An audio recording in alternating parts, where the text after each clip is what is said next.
വൃദ്ധനെ വീടിനുള്ളിൽ ദുരൂഹ സാഹചര്യത്തിൽ മരിച്ചുനിലയിൽ കണ്ടെത്തിയ സംഭവത്തിൽ മകൻ പോലീസിന്റെ കസ്റ്റഡിയിൽ ഞായറാഴ്ച വൈകിട്ടാണ് വണ്ടിപ്പെരിയാർ ഡൈമുക്കിലെ പുതുപ്പറമ്പിൽ വീട്ടിൽ 65 വയസ്സുള്ള മോഹനെ വീടിനുള്ളിൽ മരിച്ചുനിലയിൽ അയൽവാസികൾ കണ്ടെത്തിയത്. വണ്ടിപ്പെരിയാർ ഡൈമുക്ക് അഞ്ചുമുക്ക് ഭാഗത്ത് താമസിക്കുന്ന പുതുപ്പറമ്പിൽ വീട്ടിൽ മോഹനൻ 65-നെയാണ് വീടിനുള്ളിൽ മരിച്ച നിലയിൽ കണ്ടെത്തിയത്. ഞായറാഴ്ച വൈകിട്ടോടെയാണ് സംഭവം.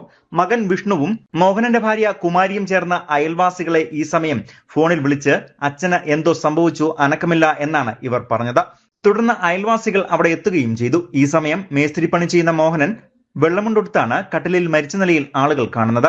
എന്നാൽ ഇതുവരെ ഇങ്ങനെ വെള്ളമുണ്ടെടുത്ത് മോഹനനെ പ്രദേശവാസികൾ കണ്ടിട്ടുമില്ല. ഇതുകൊണ്ട് തന്നെ സംശയം നിലനിന്നിരുന്നു. പിന്നീട് മോഹനനെ കിടത്തിയിരിക്കുന്ന കട്ടിലിന്റെ ഭാഗത്ത് രക്തം വാർന്നു കിടക്കുന്നത് കാണുകയും തുടർന്ന് പോലീസിൽ വിവരം അറിയിക്കുകയുമായിരുന്നു. വണ്ടിപ്പെരിയാർ സർക്കിൾ ഇൻസ്പെക്ടർ സുവർണകുമാറിന്റെ നേതൃത്വത്തിലുള്ള പോലീസ് സംഘം സ്ഥലത്തെത്തി പരിശോധന നടത്തി.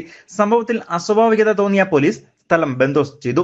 തിങ്കളാഴ്ച ഫോറൻസിക് വിദഗ്ധർ സ്ഥലത്തെത്തി പരിശോധന നടത്തുകയും തെളിവുകൾ ശേഖരിക്കുകയും ചെയ്തു. തുടർന്നാണ് ഇടുക്കി മെഡിക്കൽ കോളേജിലേക്ക് പോസ്റ്റ്മോർട്ടത്തിനായി മൃതദേഹം അയക്കുന്നത്. എന്നാൽ പോസ്റ്റ്മോർട്ടം കഴിഞ്ഞ് തിരികെ വീട്ടിലേക്ക് മൃതദേഹം കൊണ്ടുവരുന്നതിന് മുൻപ് തന്നെ മരണപ്പെട്ട മോഹനന്റെ മകൻ വിഷ്ണുവിനെ വണ്ടിപ്പെരിയാർ പോലീസ് കസ്റ്റഡിയിൽ എടുക്കുകയായിരുന്നു.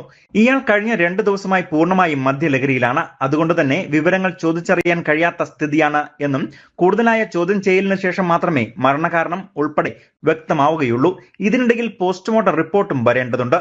മകൾ ധന്യയും മറ്റു ബന്ധുക്കളും ചേർന്നാണ് മോഹനന്റെ അന്ത്യകർമ്മങ്ങൾ നടത്തി മൃതദേഹം വീട്ടുവളപ്പിൽ സംസ്കരിച്ചത്. News bureau, Vandiperiyar.